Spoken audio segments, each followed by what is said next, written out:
Hello and welcome to the second episode of What Netflix Sent Me.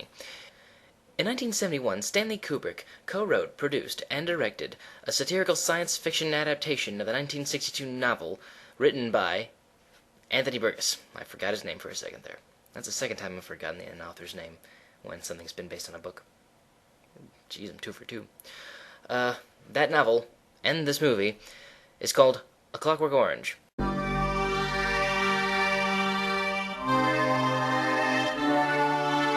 Starring the amazing Malcolm McDowell. And just looking at him, I didn't even realize who this actor was. You know, you always see someone, and then you look back maybe on Wikipedia or Internet Movie Database and go, wow, he was in that? And then you look back and go, holy crap, he was in that. I didn't even know. Well, A Clockwork Orange was one of his earliest works. He's gone on to do tons of other stuff. But yeah, A Clockwork Orange. I haven't watched it yet. See, this is a new thing I'm going to implement in the show. My reaction to A Clockwork Orange, a film by Stanley Kubrick. Oof. In 3, 2, 1.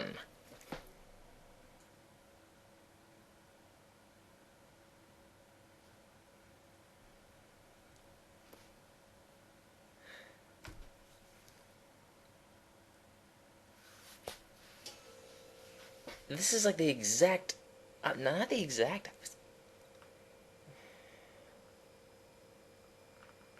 I don't know. I don't know. It was like I was watching 2 different movies. But they were about the same thing. And they were happening at the exact same time. And I don't know whether that's a compliment, but I don't think it is. Okay, I don't have a lot of time here. I wasted a lot of it yabbering on about God knows what before I watched the movie. If there was ever a before I watched it. You know, no, because it wasn't even that much of a mindfuck. A lot of the stuff I got mostly because they just came right out and said it a lot of times. I'm going to try and do this movie justice in less than 10 minutes. Which I can't do. Okay, so it starts out with this guy. His name's Alex. He's the leader of this little gang. And it's sort of like the Warriors, I assume, where all the gangs are ridiculously dressed.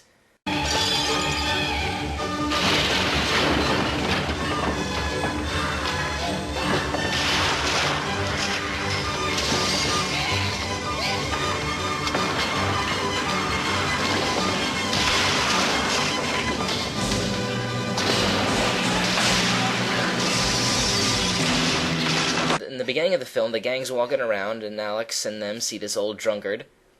First set my eyes on sweet Molly Malone. And then they mercilessly beat him. Probably for blatantly stating one of the themes of the film. Men on the moon, and men spinning around the earth, and there's not no attention paid to earthly law and order no more. And that continues on every now and again. People will have conversations that seem to have no other purpose but to tell people point blank, this is why you're watching this. Goodness comes from within. Goodness is chosen.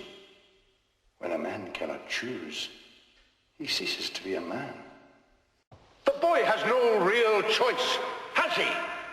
Self-interest. The fear of physical pain drove him to that grotesque act of self-abasement. The government's big boast, as you know, sir, is the way they have dealt with crime during the last few months. Recruiting brutal young roughs into the police, proposing debilitating and will-sapping techniques of conditioning.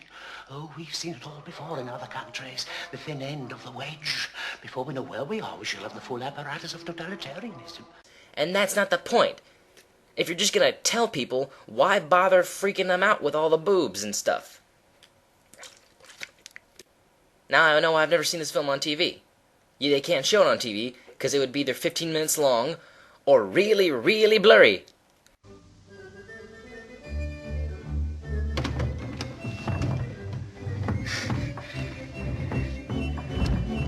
I don't think it took place in the future. The clothing was different. There was some futuristic-looking furniture here and there. They still use cassettes. I mean, obviously, what else were they? You still use cassettes, they use records, but Everything else was very basic, and yet it seems to be so far into the future that they have their own way of talking. Sometimes they talked really funny, like Dr. Seuss funny. Doobie-doo. Happy Polly Lodges. My little droogies. I used to feel real on a show. The whole film was very awkward. There wasn't a consistent tone. There was tones of seriousness.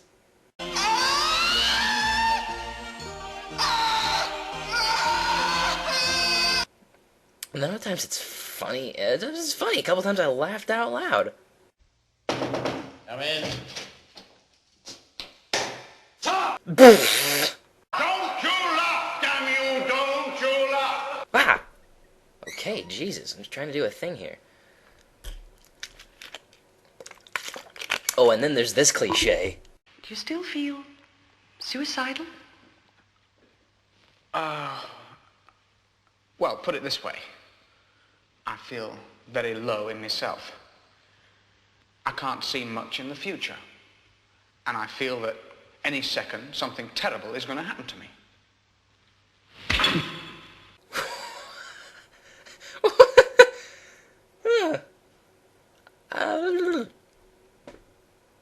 And then, the plot's really easy to follow. Honestly, it's not a very joyful romp, but you stay with it. I don't know. That's all I got. I was expecting to have so much more, but this film is it's the exact opposite of what I expected it to be. Not even the exact opposite. It's not what I expected it to be at all. Is that a good thing? Is that a bad thing? You know what? I don't know what to think about this film, but it's not the same thing as when I watched 2001. It's just weird. I don't want to say it's... Because what it was talking about, the things and the themes... And... Read the Wikipedia article. I got nothing, man. Stay tuned next week for THX 1138. One of the earlier films made by George Lucas back when he gave a crap and couldn't make hundreds of millions of dollars simply by sticking Star Wars on something. Yeah. Take us away, words.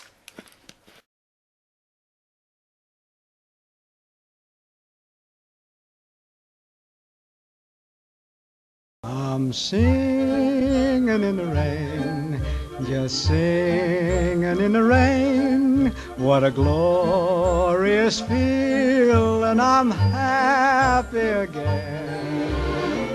I'm laughing at clouds so dark up above. And the sun's in my heart and I'm ready for love. Cabbages, knickers. It's not got a beak. Good.